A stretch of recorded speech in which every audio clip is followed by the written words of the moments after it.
Hello students, east India company के establishment के बारे में लोग पढ़ रहे थे, कैसे वो लोग भारत में आकर स्थापित हुए थे। आगे कंटिन्यू करते हैं, ये चैप्टर 2 है। The East India Company set up trading post in Surat and 3 presidency settlement and Fort William in Bengal, Fort Saint George in Madras and the Madras castle. East India Company ने अपना जो ट्रेडिंग पोस्ट था, व्यापारिक पोस्ट था, वो सूरत में स्थापित किया और 3 प्रेसिडेंसी सेटलमेंट बनाए अपने ऑफिसर्स के रहने के लिए, अपने राजाओं के रहने के लिए।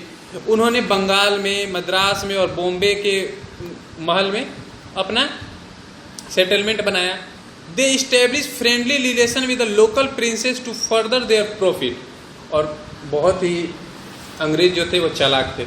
उन्होंने वहाँ के जो लोकल राजकुमार थे, लोकल राजा थे, उनके साथ फ्रेंडली रिलेशन बनाया। यानी पहले उनका चापलूसी करने लगे, उनकी बड़ाई करने लगे ताकि वो उनसे प्रॉफिट कमा सके। The Indian princess become mayor puppet in the hand of the English. और देखिए बाद में क्या हुआ। जो भारतीय राजकुमार थे, भारतीय राजा थे, वो एक पपेट, कठपुतली बन के रह गए अंग्रेजों के हाथों के। They signed alliances to secure the help of the English military to settle their internal rivalries. और उन्होंने कई सारे अलायंस, कई सारे कॉन्ट्रैक्ट साइन किए अंग्रेजों के साथ कि वो जो है उनकी रक्षा करेंगे, to settle their internal rivalries. ये देखिए East India Company house, London का ये ईस्ट इंडिया कंपनी हाउस था उस समय का, ये लंदन में है। लर्निंग फैक्ट पढ़ लेते हैं।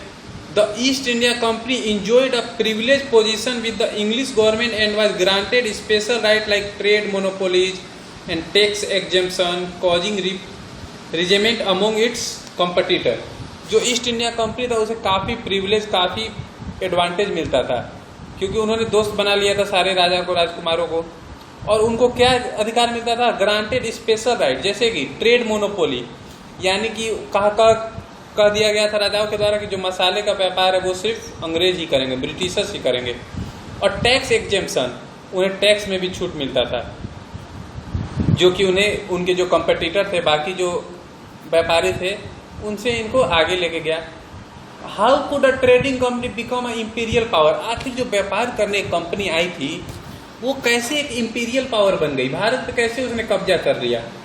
The real answer is that, असली जवाब यह है कि East India Company became an imperial power to protect its trading interest from other European traders.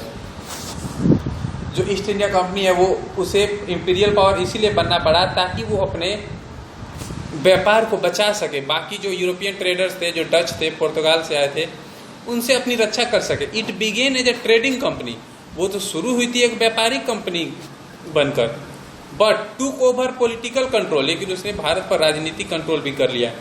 And become the ruler of entire India, और समूचे भारत के शासक बन गए। The aim of the company was to gain monopoly of the entire trade in the East. और जो ये company थी, उनका जो एम था, मंशा थी, वो यह थी कि वो पूरे भारत में मोनोपोली में होता है एकाधिकार, एक का ही अधिकार, सिर्फ उन्हीं का अधिकार हो व्यापार पे, और कोई उनके रास्ते में ना आए। The company came into conflict with other foreign traders and hence built up his on military and administrative department. और जो कंपनी थी उसका कॉन्फ्लिक्ट, लड़ाई, युद्ध जो होते रहता था और भी जो विदेशी कंपनियां थी उनके साथ, इसीलिए उनको क्या करना पड़ा? अपना सेना बनाना पड़ा और एडमिनिस्ट्रेटिव डिपार्टमेंट भी बनाना पड़ा, जो प्रशासन व्यवस्था देखती थी उनकी। It became such a strong force that it took over a governance of Bengal, Madras and Bombay. और धीरे धीरे ये इतने ताकतवर हो गए कि इन्होंने बंगाल, मद्रास, बॉम्बे पे अपना कब्जा कर लिया। Gradually the trading company transform into an auxiliary government and military power that ended only in 1858। और धीरे धीरे जो ट्रेडिंग कंपनी थी ट्रांसफॉर्म होकर ऑक्सिलरी गवर्नमेंट यानी मेन गवर्नमेंट बन गई। अब इन्हीं का रूल हो गया और इनका मिलिट्री पावर जो कि एंड हो गया था 1858 में। 1857 का क्रांति आपने सुना होगा। उसके बाद ईस्ट इंडिया कंपनी को हटा दिया गया और भारत पे किसका राज हो गया? उस समय की जो महारानी थी, क्वीन विक्टोरिया का। अब द कर्नेटिक वॉर पढ़ते हैं। The Carnatic war were a series of battle. यह एक वॉर नहीं हुआ था, ये एक सीरीज हुआ था जो कि लड़ा गया था अंग्रेजों और फ्रेंच के बीच for the control of trading post of India during the year 1746 to 1763। यह लड़ा गया था ताकि वो जो भारत में ट्रेडिंग पोस्ट थे, व्यापारिक पोस्ट थे, उस पर कब्जा किया जा सके। यह 1746 से लेकर 1763 के बीच लड़ा गया। These wars were called Carnatic War because they were fought in the region of Carnatic which comprised Tamil Nadu, Southern Karnataka and South Andhra Pradesh। और इसे कर्नाटिक वॉर इसीलिए कहा जाता है क्योंकि ये जो युद्ध हुआ था वो कर्नाटिक के क्षेत्र में हुआ था। कर्नाटिक का क्षेत्र तमिलनाडु, कर्नाटक, आंध्र प्रदेश के क्षेत्र को कर्नाटिक क्षेत्र रीजन कहते हैं। These wars were driven by opportunity on all sides of though the native princes did not want to surrender their territory to an outside power. They often cooperate willingly with European to strengthen their own position। और जो वार हुआ उसमें जो local ruler थे, जो वो native princess थे, राजकुमार थे, उन्होंने सरेंडर करना नहीं चाहा। उन्होंने कहा कि नहीं, किसी बाहर के देशों के सामने हम सरेंडर नहीं करेंगे। और अक्सर वो लोग क्या करते थे, अंग्रेजों के साथ मिल जाते थे, कोऑपरेट कर लेते थे ताकि वो यूरोपियन को हरा सके और अपनी पावर पोजीशन को और भी मजबूत कर सके। लेकिन पोजीशन मजबूत क्या हो गया, लास्ट में अंग्रेज ने उन्हीं को लात मार दिया।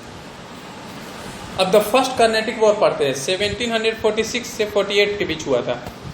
The head quarter of the French trading company were in Pondicherry and that of the English at Madras. The trouble erupted between the two countries at Arcot, capital of Carnatic, situated between Pondicherry and Madras. जो फर्स्ट कर्नाटिक हुआ था, जो कि 1746 से 1748 तक चला, जो कि Madras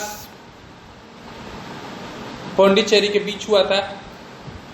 The French were confident of their military power, so they attacked Fort St. George under General Dupleix। और जो फ्रेंच थे वो पूरे कॉन्फिडेंट थे, निश्चिंत थे कि यार हम तो जीत जाएंगे, हमारा मिलिट्री पावर बहुत ज़्यादा है।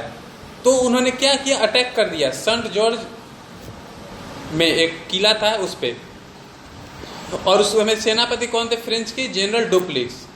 The French supported. अब इसके बारे में हम लोग कल देखेंगे, फर्स्ट कर्नाटिक वॉर के बारे में, सेकेंड, थर्ड, जितना भी हुआ है सब देखेंगे। ओके, आज के लिए इतना ही, थैंक यू।